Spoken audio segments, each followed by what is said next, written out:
All right, folks. So what we have here is a side-by-side comparison of two pretty well-known boot companies that are out there. You got Red Wings and Danners. Um, you know, they both got their ups and downs, and I'm going to go through a couple different scenarios, a couple different situations, things that I've noticed about them. I will start off by saying that uh, I do have a pair of Red Wings right here, and these are the loggers, linemen's. They've been around. I've had these since 2007, and up until recently, they didn't do anything bad. I guess what I had done was stored them in a dry, hot place, and you can see right here the outer sole has come apart. It actually came off completely, other than the stitching that was up here in the front. I used a couple different types of super glue. Finally found one that actually puts them on there, and keeps it on. Regardless, now I have the new ones, and I'm going to send these out and have them redone and reconditioned, what have you. Um, the one thing I will say about these, like I said, they're here, they're insulated, steel toe, all that good stuff. But these, you can see right here, these are the older, the original laces, and they lasted up until this one here lasted about a week ago. It came apart, and these are a lot thinner, as you can see here in the side by side. This one here is kind of frayed a little bit, but that's all right. It still works. This one and this boot, it came apart completely. I switched it out, went up and got the free ones, and now they're giving these, which last realistically about a day. And they keep breaking for some reason. I'm not sure what it is. It might be something on my fault, because it seems to be within these lower laces that they're breaking. All right. But these I take care of quite often. Every once a week I'll wash them down. These haven't been washed down. I was going to do it today, didn't, for obvious reasons. I'm going to wear these new ones, whichever ones I decide. I'll show you at the end, to work tomorrow.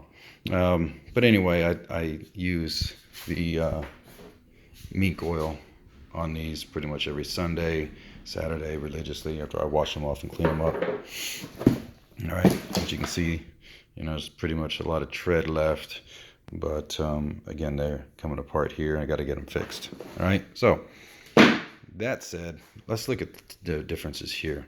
Now, I thought I would go with a pair of Danners due to the fact that I'm not a brand loyalist or anything like that. I owe nothing, and none of these people owe me anything. So regardless, I looked around on the internet, went through all the different brands, had a pair of Danners before. In the Marine Corps, they were issued, and they were pretty comfortable boots. So I figured, okay, I'll go with these. Back and forth between the on emails with the person at Danner, who helped quite a bit, very informative. Also back and forth a couple times with the Red Wings, not quite as helpful as informative, truthfully, which is kind of disappointing. Regardless, ordered the Danners, told the gentleman, my current boot size, said, might as well stick with that. So these here are an 11.5 double E. So that's what I went with this one here. Now, the drawback with Danner is they don't have any local outlets to go try them on. Every place I went that carried Danners around me only had the hunting boots or the hiking boots, the tactical type boots. These are different lasting, so different style, how they fit on your feet. Regardless, I went ahead and bit the bullet, and I sent off for them. Received them about a week later, maybe a week and 3 or 4 days, because it was a holiday. But regardless of that, when I got them, I thought, wow, these are going to be great boots. They're insulated, steel-toed, or excuse me, I believe composite-toed, not a steel toe, because I do need a safety toe where I work. And I thought, okay, great. So I got them, opened them up, and this is what I saw. So it's a nice looking boot from here, from afar, I guess you could say. Comes with a little thing here that describes, how they're built, who they're built by, and all that other good stuff. A little information about the, this right here, what they call recrafting, where you can take the boot and have it, send it in, have it redone, resold, and on and on and on.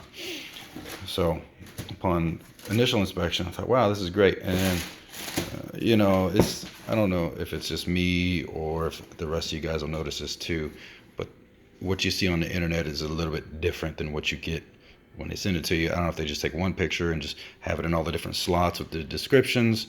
And because this one has the 400 grams of insulation, they put this little thing on it. But the ones online you see are a little bit different here. Stitching is a little bit different. They also have a padding that goes around here on the top, which if you look online, it's sucked in after. And I saw this and I was like, wow, okay, well, is it just there for looks or is it for a purpose? Did some research and found out the reason that this is supposed to be sucked in, basically a tighter stitch, from what I discovered, was that it holds these two pieces here, gives you a little more padding and keeps this interior material, whatever's inside here, from falling down through time and getting smashed up. All right, so it's kind of like the stitching on the side of a boot, of a cowboy style boot. That's there to hold its side of the boot up, and so it doesn't fall down and smash around your ankle. Right. So then I said, wow, this isn't too bad. Put it on. Unfortunately, it does not fit. It's a lot bigger than the previous size that I have here. As you can see, I'll line them up there, so you can see it's quite a bit bigger, probably about an inch to an inch and a quarter, inch and an eighth longer. So my foot slips around quite a bit. All right. The other thing I noticed was with what they call their stitch down. This right here doesn't seem like it offers a lot of protection for the leather itself. One of the caveats to having this boot be able to be rebuilt or even just resold is that this piece of leather right here cannot be destroyed or punched in or anything like that. And they do give you about a little less than a quarter of an inch right there around most of it. But what I did notice that this is not even. It's not the same. Now, I'm a stickler for certain things, and if this is supposed to be a handmade boot, well, I think, unfortunately, the person that made this boot that day wasn't paying attention. Or maybe they're all like that. I don't know. I don't have anything else to compare it to. But you can see it goes around. I know there's a steel or a protective toe cup inside here, and it kind of dips in and then it comes out and then it goes back in. Again, I'm attention to detail. The other thing I noticed is that this is not the same thickness throughout here. It goes up and down, whatever. Again, it just doesn't look the same, doesn't look as high quality as I would assume it would be. All right. Again, I'm not dogging on Danners. I think it might be just this one pair of boots. They're both like that. Of course, maybe it's just me. Maybe I'm just too nitpicky. You can see right here it goes up a little bit. I like a nice straight line. Yeah, okay, I'm going to take these out and I'm going to beat the crap out of them when I'm working because that's what they do. But, again, it's just this little thing right around the edge here. If, I'm out there and I'm kicking rocks and doing whatever, it's just not gonna, I don't think it's gonna hold up. They say these are made in America, blah, blah, blah. Yeah, well, I'm all about providing jobs for American people. From the person who puts it together, cuts the leather, kills the cow, does whatever, and sells them. So everybody in there is going to get a certain, piece of their pie. You can see right there, it's got a nice little tread pattern on the bottom. Doesn't look like it'll hold a whole lot of dirt. That way you won't slip on stuff when you're climbing around. I do operate heavy equipment, so there's a lot of times when I'm in slop and stuff, and there's some other videos that I have that I'll show that you guys can look at and see where I'm walking around in some nasty stuff. All right. So the other thing is supposed to be, they call this lace to toe, so that there's a difference in this amount of lacing that's supposed to give your foot a lot more support. Unfortunately, I think maybe it's because this boot is too big that it will not, it didn't show much difference between this boot and the boots that I already have. Obviously, like I said, these are well broken in, several years of wearing them around, but and the other thing was this inner sole. There's not a lot of padding on it, and I know I can go out and buy more, and do what have you, but I don't know if that'll, how, it's called Ortholite. You know, it's their own little thing right there. It's got a nice little heel toe, or a little heel cushion, excuse me. But other than that, you know, I'm sending these back, and there's a little discoloration, but you know what? Like I said, I'm gonna take these boots out and tear them up. So, as you can see, I don't have. It's very unfortunate that I don't have an extra, 2 weeks to send these back and get the new set and so on and so forth, or the new size that would probably fit me. But I'm pretty finicky about, my boots and the way they fit, because I wear these things, 10, 12 plus hours a day. All right. Now, I don't have, like I said before, I don't have that extra money to be able to go out and, wear these boots and see if this little line piece right here will hold up after, 5, 6 months, 10 years, whatever the time frame may be that they're gonna be in there. All right. So, the other set of boots that I have that I went out and bought and had to order because in this area around here they don't carry this style in stock. I am in the South, in Louisiana area, and unfortunately people around here don't realize that insulated boots are nice, and your feet really don't sweat that much more in an insulated pair of boots as they do in a non-insulated pair of boots. I've had them all.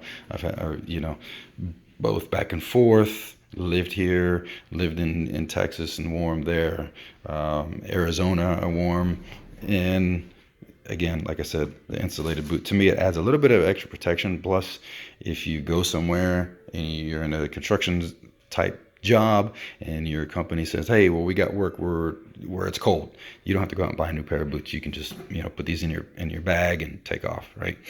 So these are a little bit different than the ones that I had over here. These are the loggers that I had before, and these are not. They don't have the huge heel. All right, I'd like a definitive heel. That way I can, if I'm climbing ladders and what have you, I don't have to worry about slipping off. They do have the extra toe protection, all right, which is the leathers under here, and then there's another piece of, looks like a piece of rubber or what have you material that goes over the toe. There's also one on the heel. But if you look at the difference in the welting area, which is where the outer sole and the leather upper meet, you'll see there's a big difference. All right, let me put these out here where we can get some nice lighting on them. So you see, it's just, for all the money you spend, I think that this craftsmanship right here could have been a lot better. This right here is almost seamless. It goes around. It's the same, no matter what angle you look at it, it's the same amount of space between the bottom and the top. All right, there's a little more protection from this piece of what they call Goodyear welting that goes around it, which seals the two pieces together, and you don't have to worry about that coming apart. You can kick rocks, you can do all kinds of crazy stuff with this, and this looks like, to me, it's going to hold up. In fact, I know it's going to hold up because, again, after roughly 10 years of hard use and abuse, these boots still have a nice crisp edge on them. So when I do send them back, they're not going to reject them for this material right here coming apart. The only thing they might reject them for being reconditioned would be this cracking right there, but there aren't any holes in it, so hopefully they'll be able to take care of all that for me. Again, back to the new pair of boots. All right, so those are 9-inch up, 9-inch tall boots. These are only 8-inch tall boots. 8 inches still gives you the protection for your ankle and the support, right, when you're on uneven areas like rocks and mud and different stuff like that, so you don't have to worry about twisting your ankle as much.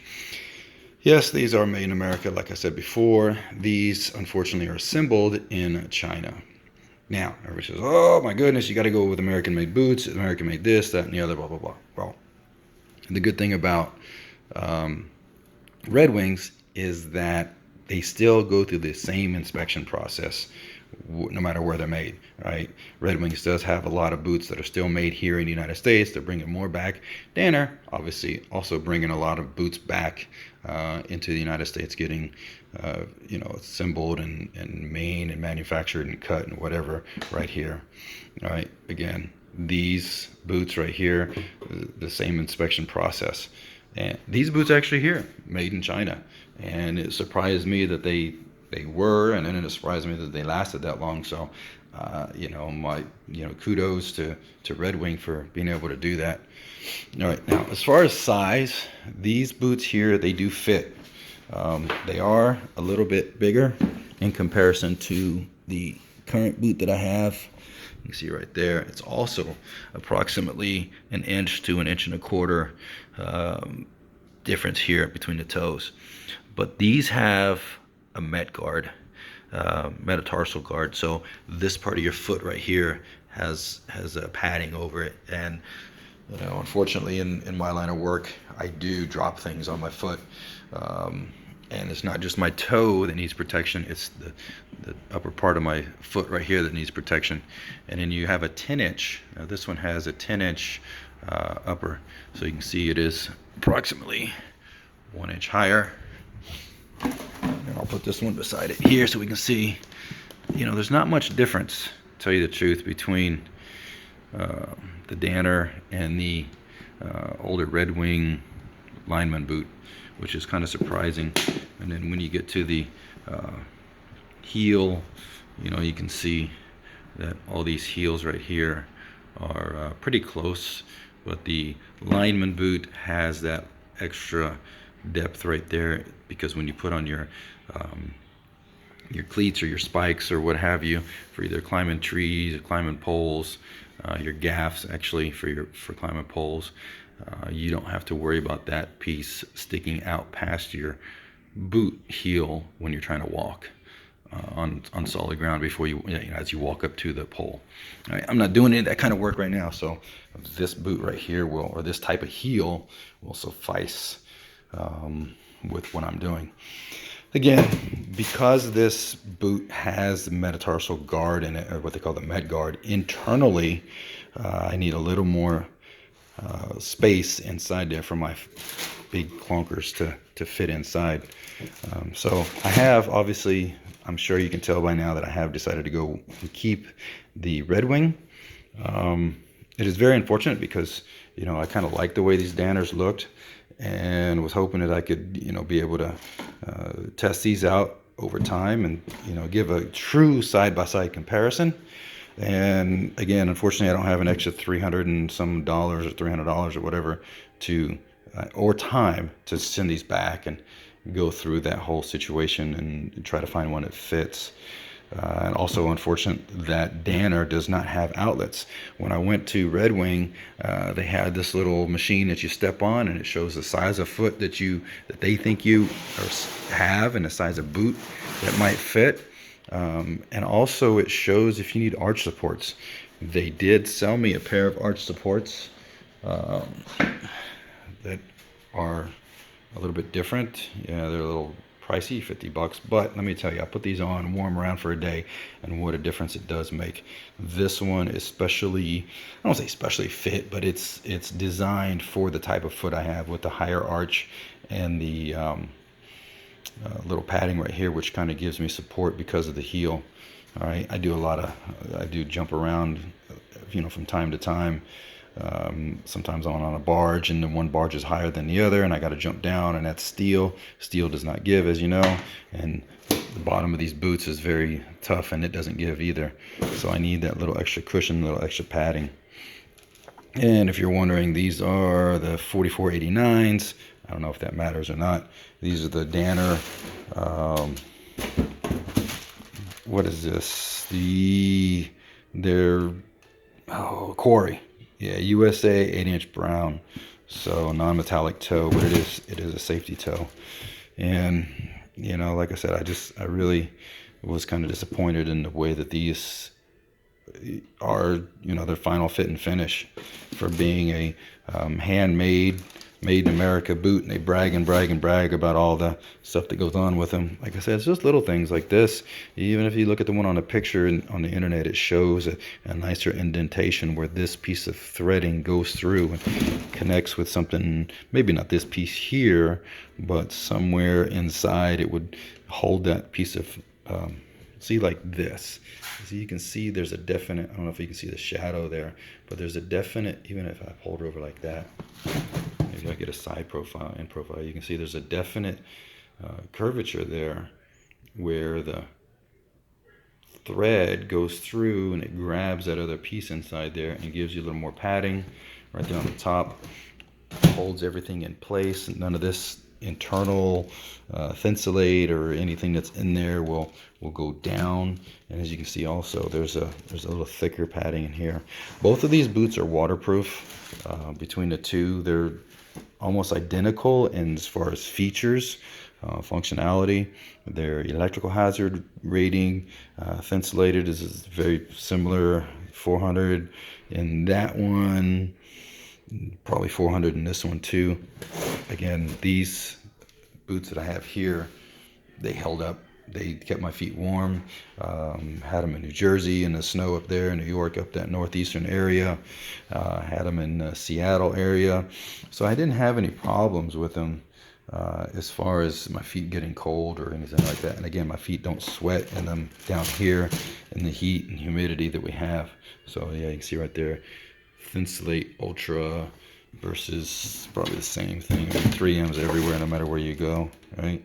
So that doesn't matter to me. But regardless, you know, I hope you guys enjoy this. Now, what I will do as time goes by, I'll, you know, bring these boots back out and, you know, show how they're keeping up and see if I made the right choice as far as durability and dependability. You know, go with what you know. Again, if you guys have any questions, you know, feel free to, you know, sign in below and make some comments or whatever, and I'll do what I can. All right. Thanks, and you guys have a great day.